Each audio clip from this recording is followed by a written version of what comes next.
குமாரு, உனக்கு அம்மானா ரொம்ப பிடிக்குமா? யாருக்கு பிடிக்காது? நாய் பூனை கூட தான் அம்மானா பிடிக்கும். நான் தூங்கும் முன்னே நீ தூங்கி போனாய் தாயே, என் மேல் உனக்கென்ன கோபம்?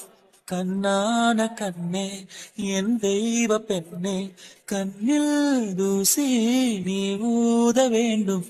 ஐயோ, ஏன் இந்த சாபம்?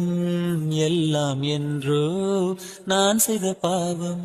பகலும் இரவாகி பயமானதே அம்மா, விளக்குன் துணையின்றி இருளானதே. உயிரின் ஒரு பாதி பறிபோனதே அம்மா, தனிமை நிலையானதே. அம்மா அம்மா நீ எங்க அம்மா? உன்னை விட்டா எனக்காரு அம்மா?